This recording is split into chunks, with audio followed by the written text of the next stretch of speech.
안녕하세요. 사연 읽어주는 남예입니다. 오늘도 와주셔서 감사합니다. 구독과 좋아요 부탁드리며 오늘의 사연 바로 시작하겠습니다. 안녕하십니까. 저는 60대 초반을 살고 있는 남성입니다. 진짜 어디 하나 내세울 거 없는 초라한 인생을 산 놈이랍니다. 평생 번듯한 일 한번 못해보고 인생 바닥을 누비고 살았답니다. 그래도 몸이 받쳐주는 한에선 일을 해오긴 했습니다. 지금은 그 일조차 못하고 있지만요. 몸이 좀 안 좋아져서요. 그럴 수밖에 없습니다.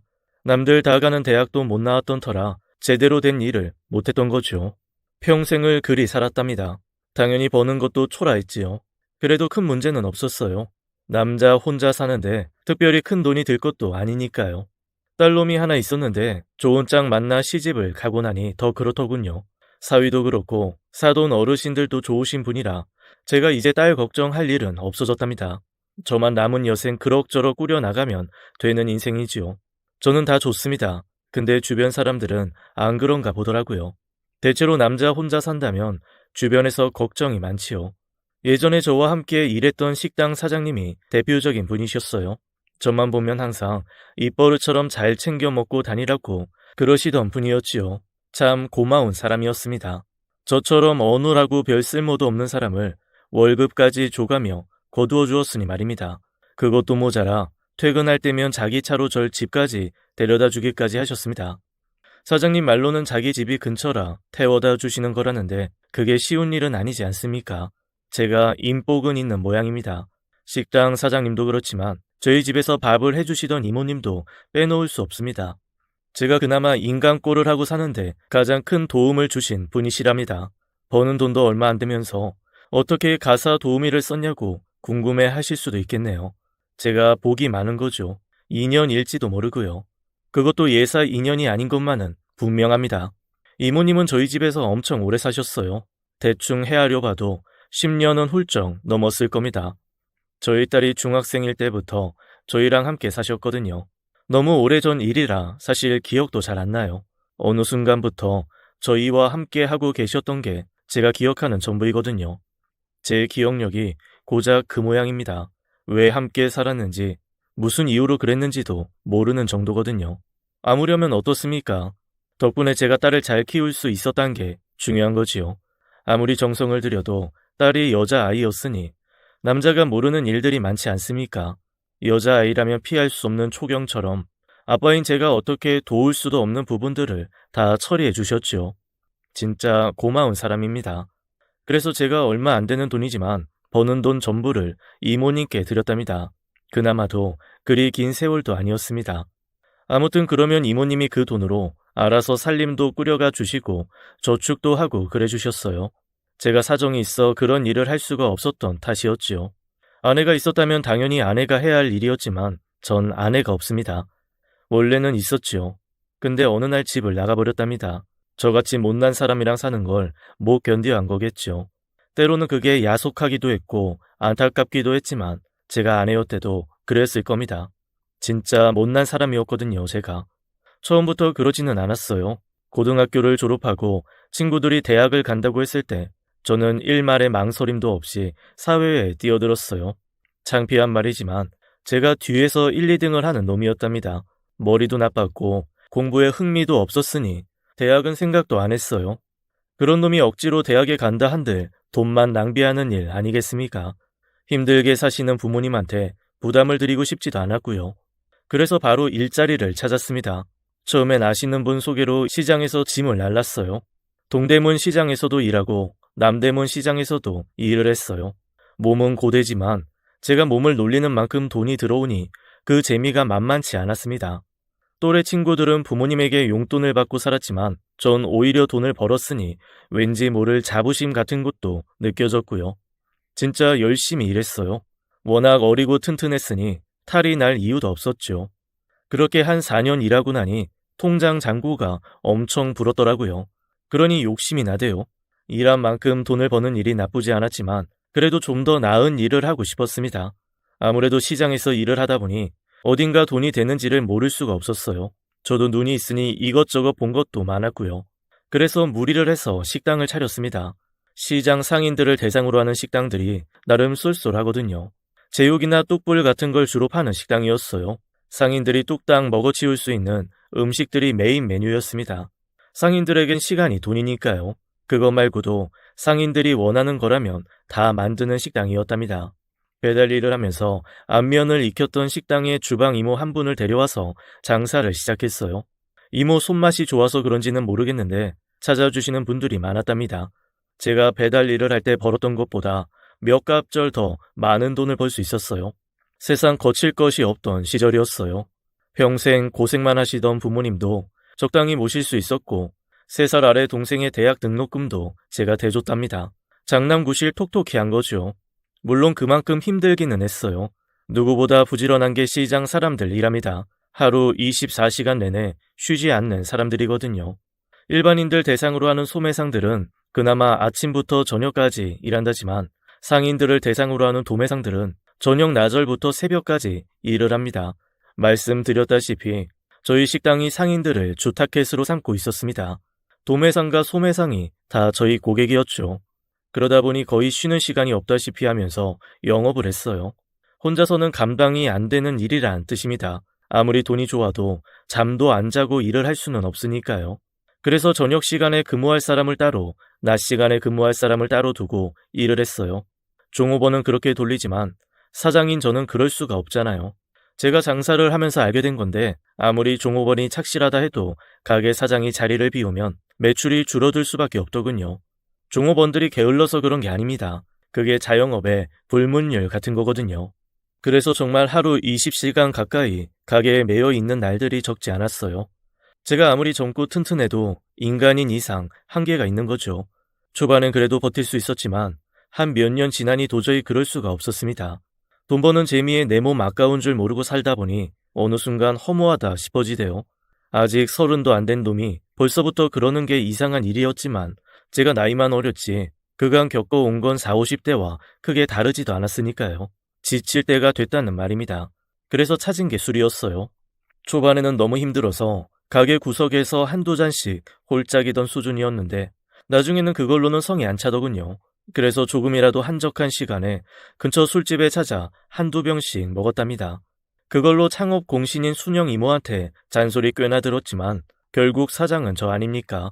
무엇보다 아직 젊고 술이 강한 탓에 그로 인해 큰 문제를 만들지 않았으니 이모도 적극적으로 만류할 수는 없었습니다. 단 하루도 술 없이 지나가는 날이 없어진 이유였어요.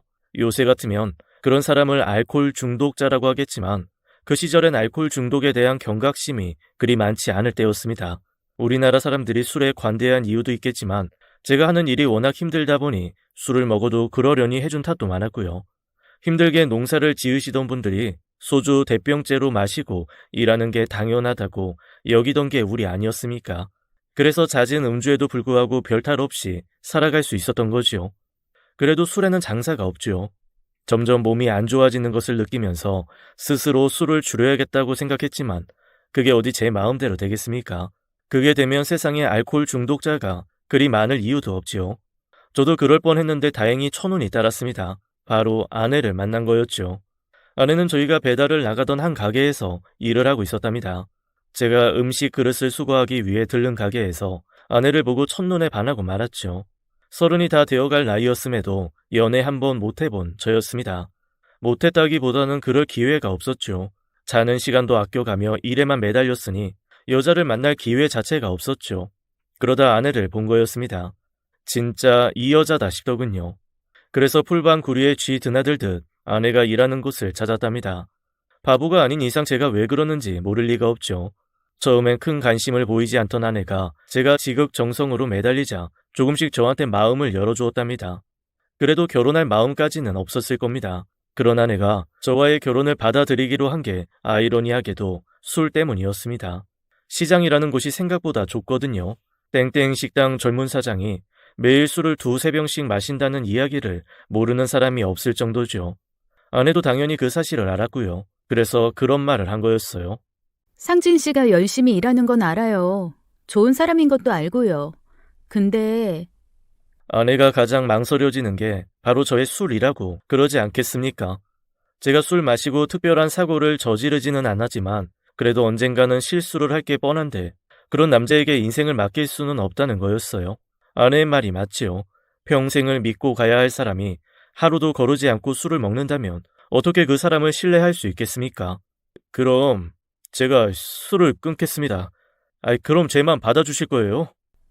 정말 그럴 수 있겠어요? 만약 그런다면 그땐 다시 생각해 볼게요. 완전한 승낙은 아니었지만 그래도 길이 생긴 거였어요. 아내를 얻을 수만 있다면 뭔들 못할까 싶었으니 술을 끊으려고 했답니다. 쉽지 않더군요. 정말 힘들었습니다. 매일 한두 병은 먹던 술을 하루아침에 끊는 게 얼마나 어려웠는지 모릅니다. 그래도 아내를 얻기 위해 발악하다시피 술을 멀리했습니다. 처음엔 일주일을 참고 마시고 그러다 아내에게 들켜 경을 치기도 했습니다. 자긴 그리도 의지가 약한 남자와는 못 만난다고 그랬죠. 생각해보면 아내는 제 생명의 은인이었습니다. 제가 아내를 만나지 못했다면 점차 술의 양을 늘려갔을 거고 그럼 술 때문에 폐인이 되었을 것은 뻔했으니까요. 두어 번 더 실패를 경험하는 와중에도 아내는 저를 포기하지 않았답니다. 아내는 처음부터 저를 받아주려고 했던 건지도 몰랐어요. 그러니까 그랬던 거 아니었을까요? 결국 저는 술을 완전히 끊어낼 수 있었습니다. 술을 끊자 몸이 한결 나아지더군요. 예전 같으면 조금만 움직여도 피곤해졌거든요. 그래서 술을 찾았고요. 술을 마시면 피곤함을 잊을 수 있다는 이유에서였습니다. 사실이 아니었지요. 몸의 피곤함을 술이 잊게 만든 거였답니다. 실제로는 훨씬 더 피곤해진 건지도 모르고 술을 마신 거였어요. 그런 술을 끊고 나니 서서히 몸이 이전으로 돌아갔답니다. 피곤함을 느끼는 빈도도 확실히 줄었고요. 그걸 본 아내가 비로소 저와 함께 하기로 해주었답니다. 그렇게 결혼을 하고 나니 이전과는 전혀 달라진 삶을 살게 되더군요. 그전까지는 아무런 목적 없이 그냥 돈 버는 재미만을 추구하며 살았지만 결혼 후에는 가족에 대한 책임감이 생긴 탓에 미래를 꿈꾸게 된 거였어요. 딸이 태어난 후엔 저보다는 딸이 어떻게 살게 될지를 더 궁금해 했달까요? 적어도 딸이 고등학교에 들어가기 전까지는 그랬어요. 그 일만 아니었다면 끝까지 그러고 살았을 겁니다. 원래부터 잘 되던 식당에 아내의 힘까지 보태지니 한층 더 재산이 늘었답니다. 결혼 전엔 버는 만큼 썼지만 결혼 후엔 그럴 수 없었죠. 꼼꼼한 아내가 허튼 곳에 돈을 쓰는 걸 용납하지 않았으니까요. 재산이 늘면서 사람들의 유혹도 이어졌습니다. 어디 땅을 사놓으면 오를 거라거나 좋은 주식 정보가 있으니 투자하라는 말 같은 거요. 그런 거야 흘려 들으면 그만이었지만 정작 곤란한 건 그게 아니었어요. 주변 친척들이나 지인들이 돈을 빌려달라는 것까지도 괜찮았어요. 제가 어떻게 번 돈인데 그걸 막 주겠습니까? 근데 동생은 그럴 수가 없었어요. 대학을 졸업한 뒤 동생이 중소기업에서 일을 했는데요. 일을 곧잘 하는가 싶었는데 사실은 그게 아니었던 모양이었나 봅니다. 그래서 자기 일을 해보고 싶다는데 그러려면 돈이 있어야 했지요. 저희 집이 그럴 형편은 아니었죠. 결국 기댈 곳은 저밖에 없었던 거죠. 딴 사람도 아니고 우진이가 빌려달라는데 어떻게 그래. 그냥 주는 것도 아니잖아. 그리고 잘 되면 수익도 준다잖아. 이번 한 번만 당신이 봐줘. 당신 말이 무슨 소린지 몰라서 그러는 게 아니잖아. 서방님 부탁인데 들어주고 싶겠지. 근데 그러다가 잘 안 돼서 날리면? 처음부터 초치는 것 같아서 미안한데 내가 보기엔 아무래도 승산이 없어 보여. 당신 만약에 서방님 사업 잘 안 돼서 돈 다 날리면 그것 때문에 맘 상하지 않을 자신 있어? 안 그러면 빌려주지도 마. 돈 거래는 부모 자식 간에도 안 하는 거란 말이 왜 있겠어? 그것 때문에 의상하고 남남보다 못한 사람 되는 게 어디 한둘이야? 안 그래도 내가 그 말도 했어. 우진이가 그러더라고. 정말 자신 있다고. 진짜로 잘못돼도 내 돈은 어떻게든 갚을 테니 걱정 말라더라고. 그렇게 말하는 거 보면 당신이 걱정할 일은 없지 않을까? 아내가 많이 반대를 했어요. 그래도 제가 집안의 장남이니 거절하기가 쉽지 않았죠. 게다가 부모님들까지 저를 압박하는 바람에 더는 그럴 수가 없었어요. 결국 동생에게 당시로선 꽤 큰 돈을 빌려주었답니다. 그간 저희가 모았던 돈의 대부분에 해당하는 돈이었어요. 사실 그런 생각이 없진 않았어요. 설령 일이 잘못돼도 내가 젊으니 얼마든지 다시 벌어들일 수 있을 거란 자신감이 있었답니다.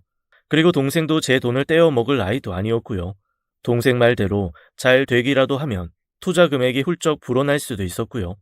그렇게 아내의 반대를 뿌리치고 일이 진행되었답니다. 시작이나 해보고 그런 일이 일어났다면 그렇게까지 화가 나지도 않았을 겁니다. 바보 같은 놈이 제대로 알아보지도 않았던 모양이었어요. 회사의 실무를 맡기로 한 동업자가 동생의 돈, 정확히는 제 돈을 갖고 튀었거든요. 처음부터 그러기로 작정한 놈을 무슨 수로 잡겠습니까? 난리가 난 건 당연했죠. 돈도 돈이었지만 동생이 그렇게 바보처럼 행동했다는 게 너무 짜증이 났답니다. 그래서 동생을 더 나무랐던 거였답니다. 그렇게 큰 소리 치더니 꼴 좋다. 나 같은 무식한 장사꾼도 같이 일할 사람이 어떤 사람인지는 먼저 알고 들어간다. 넌 명색이 대학도 나오고 회사에서도 많이 일했다면서 그런 것도 몰랐냐? 미안해. 그래도 나 알아볼 만큼 알아봤어. 그런데 이런 일이 일어난 거야. 형 마음은 알겠지만 지금 제일 괴로운 거 나야. 나 좀 가만히 두면 안 돼? 가만히 안 두면 내가 뭐 하겠냐? 내가 사채업자처럼 너한테 돈 달라고 협박할 것도 아닌데 결국 돈이네. 그 돈 무슨 수를 써서라도 갚을 테니 그만하라고. 동생 말대로 자기가 괴로우니 더 화가 났을 겁니다. 그래서 저한테도 그랬던 거고요. 근데 전 그게 또 괘씸했던 거죠. 그냥 미안하다고 그러면 포기할 일이었는데 오히려 지가 화를 내니 더 열이 받은 거였죠. 갚아? 무슨 수로? 돈 구할 데도 없어서 나한테 온 거잖아. 그런 놈이 어디서 그 큰 돈을 구해. 회사에 들어가서 알량한 월급 받아서 그 돈 차곡차곡 모아 갚으려면 네가 몇 살인 줄이나 알아? 아이 진짜 그깟 돈 갖고 너무한다. 내가 이럴 줄 알았으면 형한테 안 빌렸어. 서로 감정이 상한 상태에서 이야기하다 보니 아픈 구석만 콕콕 찌르게 되더라고요. 거기까지만이었으면 제가 그렇게까지 힘들지 않을 수도 있었어요. 동생이랑 싸우고 화해한 게 한두 번이 아니었으니까요. 형제는 원래 그렇거든요. 근데 부모님까지 동생 편을 드시지 뭡니까? 그래도 먹고 살만한 놈이 동생을 봐줘야 한다면서요. 진짜 억울하더군요. 전 잘못한 게 하나도 없는데 사람들이, 아니 가족들이 다 저만 갖고 뭐라는 게 너무 분했어요. 10년 가까이 끊었던 술을 다시 손에 대게 된 계기였어요. 술이라는 게 참 좋더군요. 해질 대로 해진 상처 위에 술을 부으니 따가운 것도 모르겠고 아픈 것도 잊게 해줬으니까요. 무엇보다 술 없이는 아내의 얼굴을 볼 자신이 없어서 더 그랬는지도 모릅니다. 아내가 반대하는 이유에 귀를 기울이기만 했다면 애초에 벌어지지도 않았을 일이었으니까요. 그렇다고 아내가 저한테 뭐라 한 것도 아니었어요. 오히려 가족들을 오가며 모두를 달래던 사람이었어요. 그래서 더 미안했어요. 차라리 저한테 화를 냈다면 마음이 더 편했을 것 같았답니다. 근데 안 그랬어요. 자기 맘 아픈 거 알아. 어머님이나 서방님이 자기한테 그러는 거 이해 안 가겠지. 근데 자기야, 두 분도 미안해서 그러는 거야. 당신이 그 고생해서 번 돈을 날렸는데 안 미안할 리가 없잖아. 전에 당신이 뭐라고 그랬어? 안 되면 다시 번다면서. 자기 충분히 그럴 수 있어. 그러니까 힘내자, 응? 조금이라도 정신이 박힌 놈이었다면 아내 말처럼 열심히 일하는 것으로도 충분히 사태가 악화되는 것을 막을 수 있었을 겁니다. 근데 전 안 그랬어요. 아내의 위로를 진심으로 받아들일 생각은 안 하고 오히려 남들을 탓하는 것으로 저를 달랬답니다. 그 과정에서 제 편이었던 건 오로지 술뿐이었네요. 한번 끊었다 마셔서인지는 모르겠지만 술이 너무 달더라고요. 예전엔 하루 한두 병으로 충분했었는데 술이 너무 달다 보니 멈출 수가 없었어요. 하루 67병은 아무렇지도 않게 마셨답니다. 그러니 식당 일에 눈에 들어올 리가 없었지요. 아내가 없었다면 진짜 큰일 났을 거예요. 아내는 딸을 키우면서도 제가 손을 놓아버린 식당을 충실히 보살폈어요. 그걸 보면서 감사하기는커녕 오히려 한술 더 떴죠. 내가 없어도 잘 돌아가는 식당이야 어떻게 되건 말건 무슨 상관이냐 싶었어요. 그렇게 6개월을 술에 절어 살았습니다. 그 사이 아내가 절 얼마나 걱정했는지 모릅니다. 달래기도 하고 화내기도 했어요. 눈물로 읍소하기도 했고 우리 딸 이설을 생각해서라도 술을 끊으라고도 했습니다. 결혼 전에는 아내의 한마디에 끊었던 술이었는데 그때는 그럴 수가 없었습니다. 너무 괴로웠거든요. 아내조차도 저의 괴로움을 이해하지 못하나 싶은 상황에서 오직 술만이 저를 달래주고 위로해주는 것이었어요. 그래서 마시고 또 마셨답니다. 눈을 뜨면 마시기 시작해 눈을 감기 전까지 마시는 술은 저를 최악의 구렁텅이로 몰아갔습니다. 흔히 말하는 필름이 끊기는 건 기본이었어요. 제가 그 전날 뭘 했는지 아무런 기억도 없는 상태에서 눈을 떴고 그러면 다시 빈속에 술을 부어 넣었답니다. 제가 아무리 건강하고 젊었다 해도 그 정도의 술을 감당할 수는 없었죠. 때론 제 주변의 사람이 누군지도 몰라보는 일이 하루가 뭐다 하고 일어났습니다. 그나마 아내와 딸을 알아본 게 용하다고 할 정도였어요. 그 정도로 마시는데 사람 구별하는 게 신기하다 할 정도로 포금을 한 거였죠. 아무리 그래도 설마 자기 가족을 못 알아볼까요? 특히나 제 딸 이선은 더 그랬죠. 하나밖에 없는 딸은 제 모든 것이었으니까요. 그런 아이를 잊는다는 건 말이 안 되는 이야기였어요. 그러나 사실 그조차 장담할 수 없었습니다. 제 몸이 어느 순간 급속도로 나빠졌거든요. 당시 마신 술의 영향이 컸겠지만 이전에 마신 술 역시 제 몸을 상당 부분 망가뜨린 배경이었답니다. 그때 쌓였지만 몰랐던 것이 엄청나게 술을 마신 당시에 영양까지 더해져서 결국에 저를 몸도 가누지 못하는 병신으로 만들었답니다. 결과는 참혹했습니다. 여느 때처럼 7병 가까이 술을 마시고 그걸로도 모자라 다시 술을 사려고 집을 나섰다 계단에서 굴렀거든요. 솔직히 기억에 없는 일이었어요. 그냥 술에 취해 잠든 것 같았달까요? 문제는 평소보다 훨씬 더 오래 잤다는 거지만요. 머리가 깨질 것 같은 두통을 안고 눈을 떴을 때 제가 있던 곳은 집이 아니었어요. 술을 마신 다음 날 저를 괴롭혔던 두통이야 당연한 거였지만 그래도 항상 눈을 뜨면 집이었는데 그땐 아니었어요. 병원이었답니다. 제가 깨어난 걸 보고 간호사가 의사를 불렀고 의사가 이것저것 살펴보더니 비로소 질문을 하더군요. 환자분, 여기 어딘지 아시겠어요? 여기가 어딥니까? 여기 병원이에요. 환자분이 계단에서 굴러서 머리를 좀 다치셨어요. 다행히 수술이 잘 되긴 했지만 그래도 안심하긴 이르고요. 제가 수술을 했다고요? 왜요? 말씀드렸잖아요. 계단에서 굴렀다고. 저희 환자분 본인 이름 기억나세요? 제 이름이요? 아이, 당연히 알죠. 그러니까 제 이름이 아무래도 부분적인 기억 소실이 있을 수도 있습니다. 뇌라는 게 워낙 민감해서 무슨 소리인지 모르겠더라고요. 아무래도 술이 안 깨서 그런 거라 생각했습니다. 그럴 때 필요한 게 술이었어요. 술만 들어가면 언제 그랬냐는 듯 끊어졌던 기억들이 되살아났거든요. 저 술 좀 주세요. 한 잔 마시면 괜찮아져요. 저 환자분, 제 말 잘 들으세요. 환자분한테 술은 독이에요. 안 그래도 술 때문에 지금 몸이 정상적인 곳이 한 곳도 없어요. 지금 술 마시면 진짜로 죽어요. 아니, 앞으로도 술은 안 됩니다. 죽고 싶으면 마셔도 되지만요. 가족을 위해서라도 그러면 안 되잖아요. 그 말을 듣자 제 딸 이서가 떠오르대요. 의사 말이 맞았죠. 그래도 술이 저를 부르는 걸 어쩝니까? 몰라서 하는 말입니다. 저 술 마셔야 괜찮아져요. 그러니까 술 좀. 당분간 치료하면서 경과를 보겠습니다. 기억은 천천히 돌아올 테니 너무 조바심 내지 마시고요. 김 간호사, 약물 투여하고. 그렇게 의사가 물러가고 얼마 후 두 사람이 들어오더라고요. 저를 보는 그 사람들 얼굴에 근심이 가득하대요. 남자 하나와 여자 하나였는데 전 그 사람들이 누군지 몰랐습니다. 뭐라 그러는데 무슨 말인지 잘 들리지도 않았답니다. 걷잡을 수 없는 졸음이 밀려왔거든요. 그러자 두통도 가라앉는 것 같았어요. 그렇게 또 잠을 잤습니다. 2달 넘게 그렇게 살았습니다. 눈을 뜨면 보이는 모르는 사람들을 보면서 매번 누구시냐고 묻는 그 생활 말입니다. 그럴 때마다 슬퍼하던 사람들이 이상하다 싶었어요. 누군지도 모르는 사람들이 왜 저러나 싶었거든요. 그나마 다행인 건 제가 점차 술을 찾는 빈도가 줄었다는 겁니다. 무엇보다 의사나 간호사가 술을 먹으면 죽는다고 말하니 두렵기도 했고요. 그러면 제 딸 이서를 보지 못할 테니까요.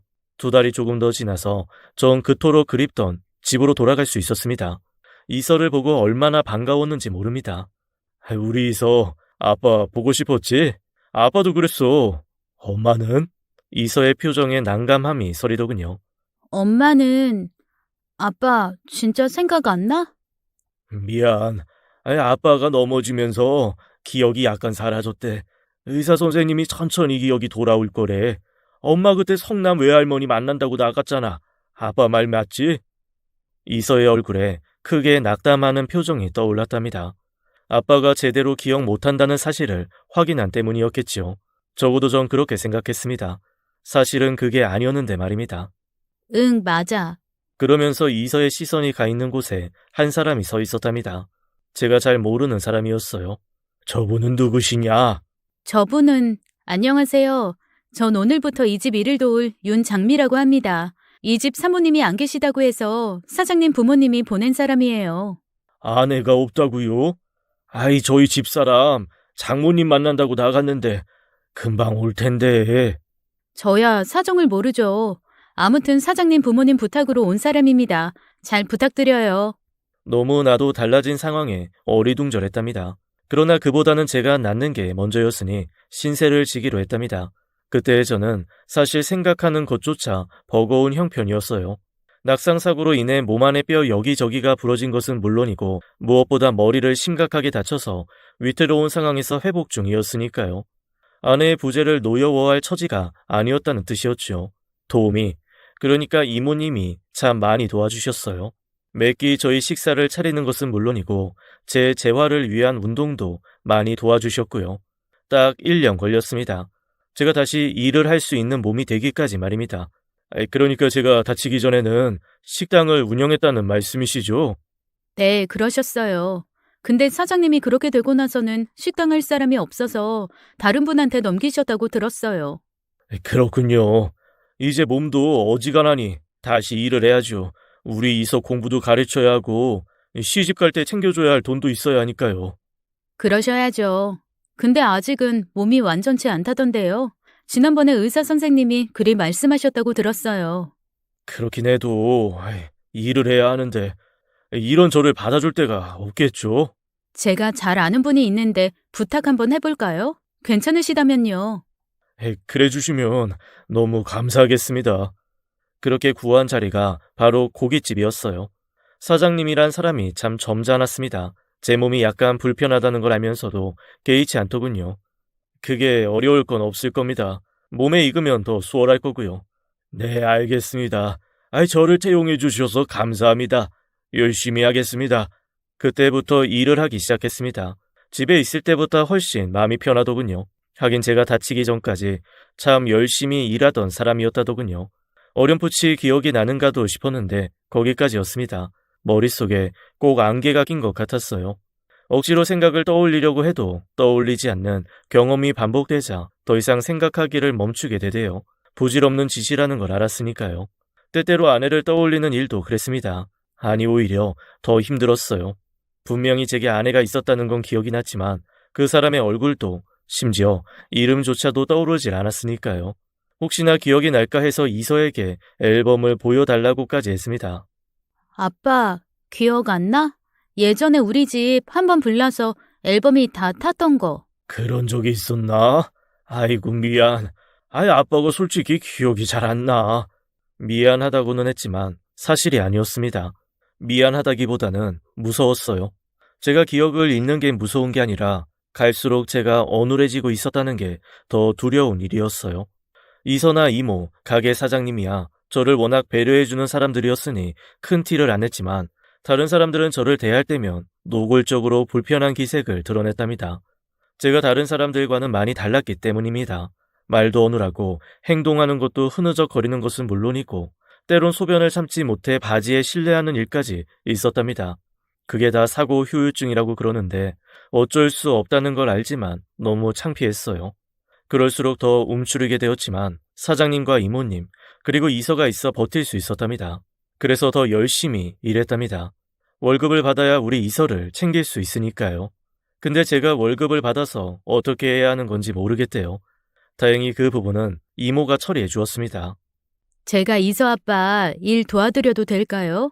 주제 넘은 건 아는데 아무래도 이서 아빠가 은행 업무 이런 거 보기는 좀 불편하실 것 같아서요. 그래 주시면 정말 감사하겠습니다. 세상엔 참 좋은 사람이 많답니다. 저와 이서를 돌봐준 장미 이모님이 그랬고 또 저 같은 병신을 채용해준 사장님도 그랬죠. 제가 할 수 있는 일이라곤 열심히 일해서 그분들의 은혜에 보답하는 것밖에 없었네요.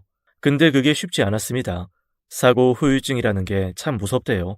특히 저 같은 경우는 머리를 심하게 다쳐서 수술까지 한 상태라 더욱 그랬어요. 어제 한 일이 무엇이었는지, 어제 본 사람이 누구였는지도 종종 까먹곤 했거든요. 심지어는 장미 이모나 사장님까지 몰라본 적도 있었답니다. 그러다가 문득 그분들이 떠오르면 안도의 한숨을 내쉬곤 했어요. 갈수록 그런 일이 잦아졌어요. 그나마 위안이라면 제가 우리 이서를 잊는 일만은 없었다는 점이었어요. 그 기억만은 사라지지 않기를 얼마나 소망했는지 모릅니다. 점점 더 짧아지는 기억의 시간들 속에서 저는 하루하루 쇠약해져 갔습니다. 그나마 인간처럼 제 발로 걷고 말할 수 있는 건 4년 남짓이었습니다. 저를 끝까지 직원으로 써준 사장님께는 죄송했지만 더는 그럴 수 없었어요.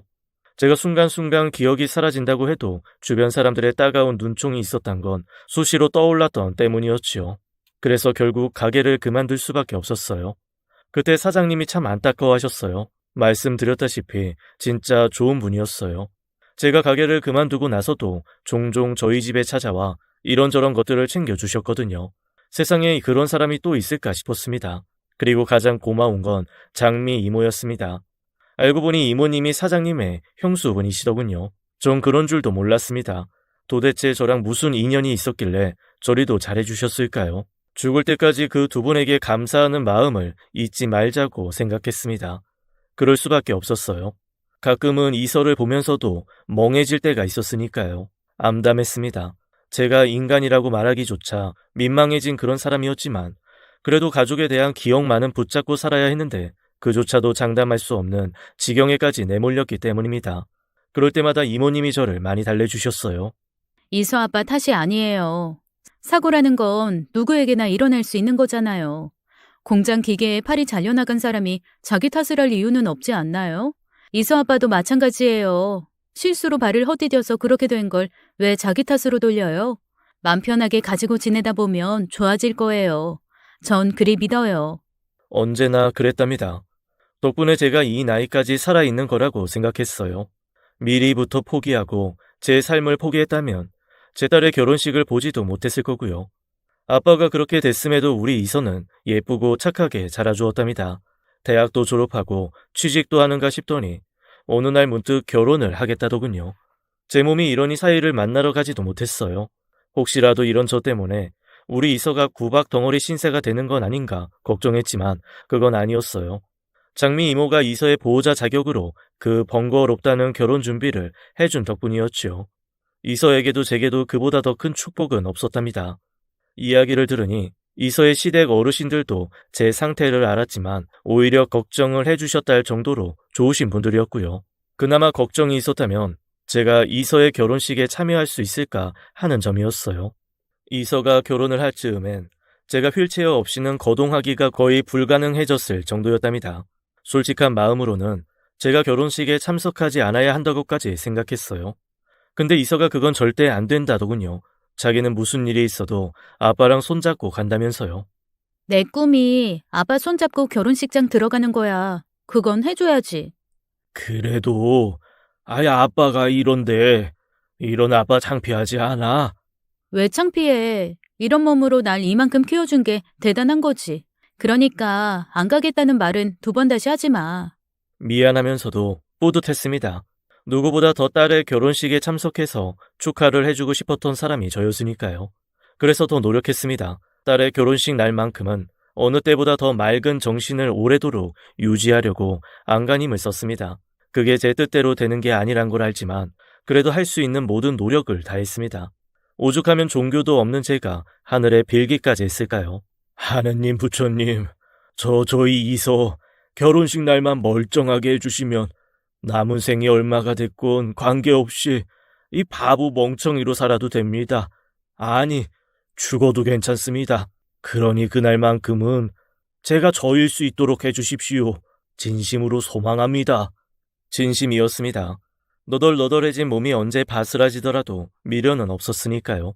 다만 우리 이서가 새로운 인생을 내딛는 그날만큼은 제대로 된 아빠의 모습이고 싶었습니다.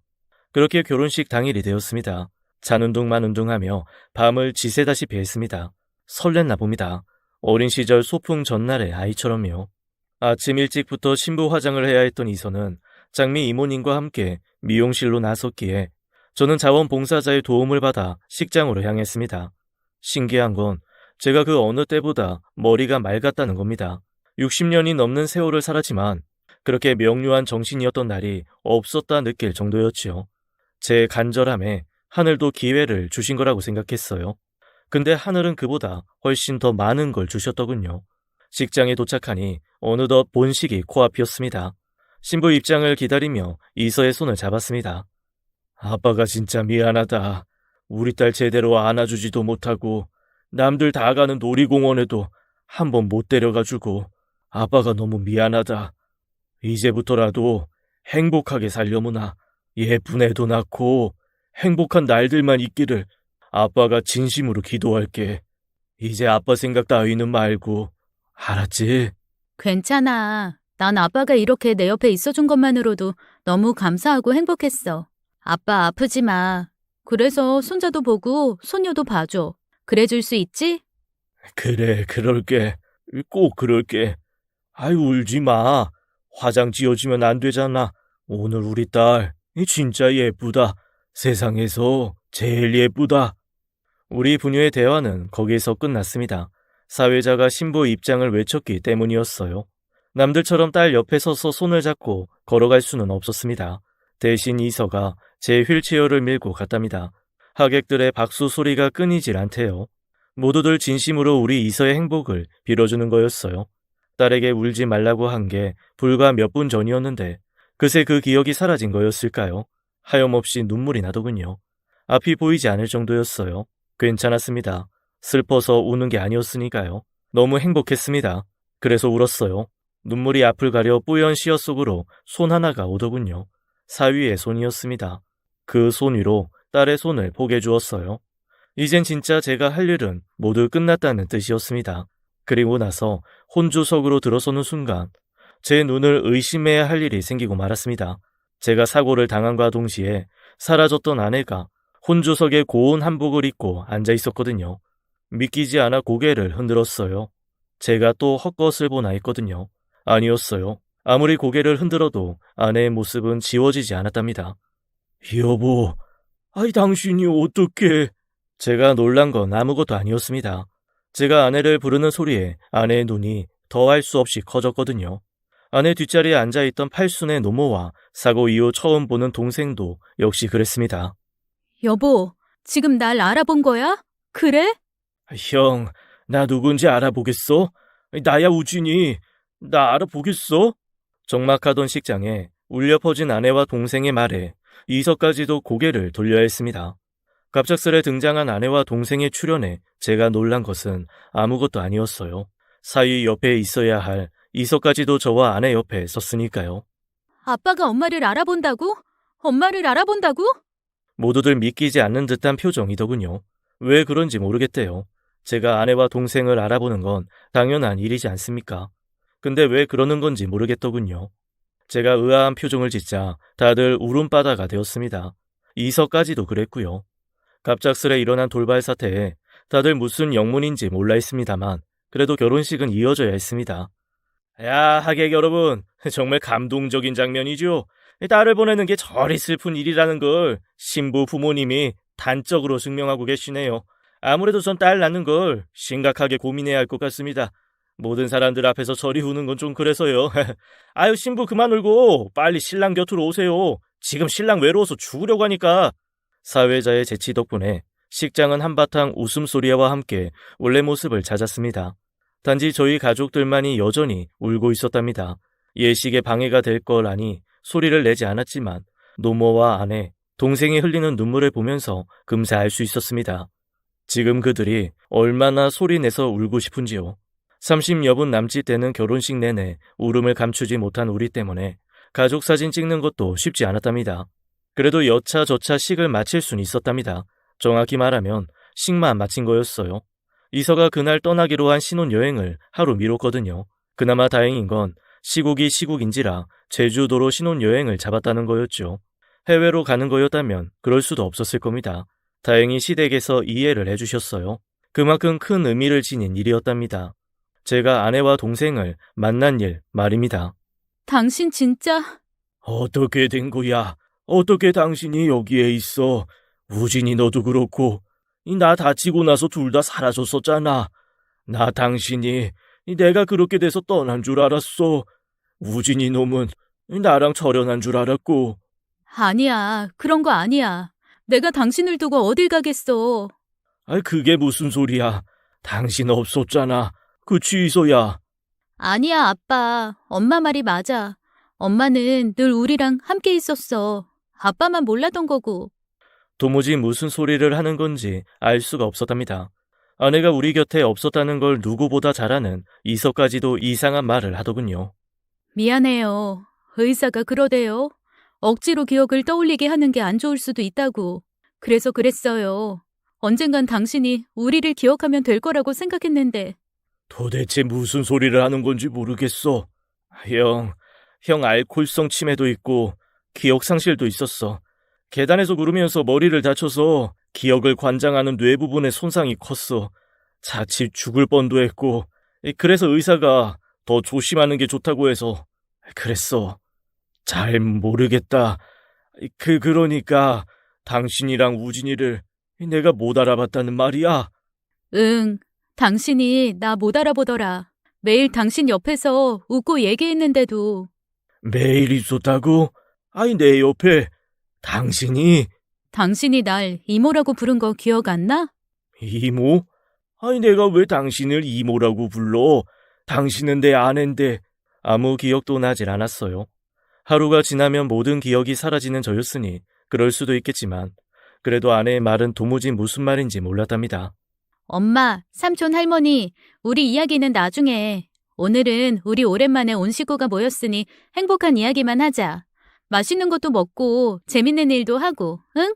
그래도 아빠 언제 원래대로 돌아갈지 모르는데 엄마도 하고 싶은 말도 많은데. 아닐 거야. 아빠 이젠 괜찮을 거야. 아빠가 내 결혼 선물을 준 걸 거야. 그러니까 우리 슬픈 얘기는 그만하자. 우리 즐거운 얘기하자. 그러자 엄마. 다들 눈물 범벅이 된 얼굴로 서로를 보았습니다. 그제 알겠대요. 아내도 동생도 많이 늙어 있다는 걸. 제 기억 속에 두 사람은 그리 늙지 않았는데 무슨 일일까 싶대요. 하긴 가장 많이 늙어버린 것은 저였죠. 더 이상 예전에 팔팔하던 차상지는 없는 상황이었는데 두 사람이라고 안 늙을 리가 없었죠. 일단 저희 모두는 집으로 자리를 옮겼습니다. 노모는 제가 가장 좋아하던 음식인 감자 수제비를 만든다고 정신이 없으셨죠. 그 와중에도 저희는 옛날 이야기를 하느라 정신이 없었고요. 이서야, 그거 아니? 아빠가 엄마 따라다닐 때 엄마한테 잘 보이려고 백바지에 까만 구두 신고 그랬어. 진짜 패션이라고는 하나도 몰랐었단다. 진짜? 근데도 엄마는 아빠한테 넘어간 거야? 내가 딸이긴 하지만 진짜 엄마 눈 심하게 낮았다. 그러게. 근데 그때는 그것도 멋져 보였단다. 으액, 그래도 잘했어. 안 그랬으면 내가 못 태어났을 테니까. 두 모녀가 정겹게 이야기를 나누는 모습을 보니 왜 그리 행복한지요. 나오는 눈물을 억지로 참아내는데 동생이 말을 건네대요. 형 미안해. 나 때문에 형이 진짜 미안해. 미안하긴. 너라고 그리 하고 싶었겠냐. 조금만 생각해도 알 수 있는 거였는데 이 명색이 형이란 놈이 되어서 그런 걸로 삐지고 화를 냈다. 내가 미안하다. 아니야. 나 때문이야. 형이 나한테 얼마나 잘했는데. 미안해 형. 오랜만에 만난 형제가 서로의 상처를 걱정해주는데 이서는 그것조차 싫었나 봅니다. 아, 진짜 1억이야? 오늘 내가 신혼여행도 미루고 왔는데 계속 슬픈 얘기나 할 거냐고. 좋은 얘기, 즐거운 얘기 뭐 없어? 뭐 아빠 어린 시절 이야기라거나. 많지. 이서 너 그거 아니야? 네 아빠 1등 엄청 많이 했어. 내 기억으론 고3 내내 2번 빼고 다 1등이었지 아마. 진짜? 아빠 그렇게 공부 잘한 거면서 왜 말을 안 했어? 1등은 1등이지. 그게 끝에서 1등이라서 그렇지만. 아유 어머니, 이서 앞에서 왜 그런 말을 하세요? 내가 했냐? 우진이 놈이 한 거지. 야, 이 차우진이 너. 다들 웃느라고 정신이 없었습니다. 온 가족이 이렇게 모여 웃어본 게 언제였을까요? 다들 풀어놓고 싶은 사연들이 너무 많았어요. 저라고 없었겠습니까만 미처 낄 틈이 없었어요. 머릿속에 떠오른 말을 제 입이 미처 받쳐주지를 못했기 때문이었어요. 그렇다고 서운한 건 아니었습니다. 아내가 말할 때면 그때대로, 또 딸과 동생이 말하는 순간이면 그 순간에 함께 웃을 수 있는 것만으로도 충분히 행복했으니까요. 솔직히 말씀드리면 정말 피곤했답니다. 눈꺼풀이 너무 무거워서 밀어내기가 죽도록 힘들었지만 저토록 행복한 이야기들을 놓치고 싶지 않아 참고 또 참았습니다. 그러다 어느 순간 저도 모르게 잠이 들었나 봐요. 다음날 아침 눈을 떴을 땐 이서가 사라지고 없었답니다. 하루 미룬 신혼여행을 위해 새벽같이 집을 출발한 때문이었죠. 무언가 달가닥거리는 소리가 나더군요. 제가 어눌하게 입을 떼자 금세 누군가 저를 찾았고요. 일어났어요? 기다려요. 아침 먹어야죠. 누구세요? 아이고, 그러니까 장미 이모 맞죠? 아닌가요? 또 제가 사람을 착각한 거였을까요? 그 사람의 표정이 한껏 실망한 기색을 나타냈거든요. 어제 일 기억 안 나요? 어제 일이요? 그러니까 어제 어제 우리 이서 결혼했어요. 맞죠? 네, 맞아요. 이서 결혼했죠. 그리고요? 죄송해요. 아니, 잘 기억이. 우리 이서 결혼식 잘했죠? 네, 잘했어요. 다들 행복해 했고요. 행복했다고 말하는 그 표정이 어쩜 그리 쓸쓸해 보였을까요? 안타까운 건 그렇게나 행복했다는 그 순간들이 잘 기억이 나질 않았다는 겁니다. 장미 이모의 말대로 정말로 행복했던 것 같았어요. 막 웃었던 것 같고 때론 울기도 했던 느낌이었어요. 분명히 그렇게 느꼈던 것 같은데 정작 그게 무슨 일 때문에 그랬는지는 모르겠다는 거였습니다. 그래도 괜찮습니다. 자고 나면 날아가 버리는 기억을 붙잡지 못한 건 아쉬운 일이지만 우리 이서가 행복한 기억을 담았을 거라는 건 분명하니까요. 맞아요. 그러면 됐죠. 잠시만요. 밥만 차리고 제가 식탁으로 데려다 줄게요. 저를 뒤로 하고 나서는 이모의 뒷모습이 왠지 아련하게 느껴졌습니다. 언젠가 저런 걸 본 적이 있는 느낌이랄까요? 그래봐야 기억 못하는 건 뻔할 텐데도 왠지 기억해내고 싶었습니다. 밖에서 두런대는 소리가 들리는가 싶더니 금세 남자 한 명이 들어서대요. 나치만이 익었어요. 일어났어요. 몸은 좀 괜찮고요. 누구신지요? 아이, 제가 기억이 좀 그래서. 땡땡 묘목 사장이요. 제가 상진 씨랑 같이 일했죠. 기억나요? 땡땡 묘목. 생각나는 것도 같고. 근데 어쩐 일이세요? 상진 씨 딸 결혼식 때문에 들렸어요. 다시 한번 축하해요. 아유, 감사합니다. 정확히는 누군지는 모르겠지만 다들 저를 아껴주시는 분들인 것만은 분명했답니다. 그러니 제 입에 반찬을 넣어주시고 제가 체하지 말라고 등을 두드려 주시는 것 아니겠습니까? 전 참 운이 좋은 사람입니다. 이렇게나 좋은 분들이 절 돌봐주시니 세상 부러울 게 뭐가 있겠습니까? 비록 기억하지 못하지만 그래도 제 마음 어딘가에 이분들과 함께한 기억들이 자리하고 있지 않을까요? 가능하다면 언젠가 그 기억들을 고스란히 다 끄집어낼 수 있었으면 좋겠습니다. 그때가 되면 다시 한번 감사하다는 말씀을 드릴 수 있기를 진심으로 소망합니다. 무식하고 말도 어눌한 제 이야기를 듣느라 힘드셨을 텐데도 불구하고 긴 시간 들어주신 모든 분들께도 감사와 안녕을 전하겠습니다. 진심으로 감사합니다.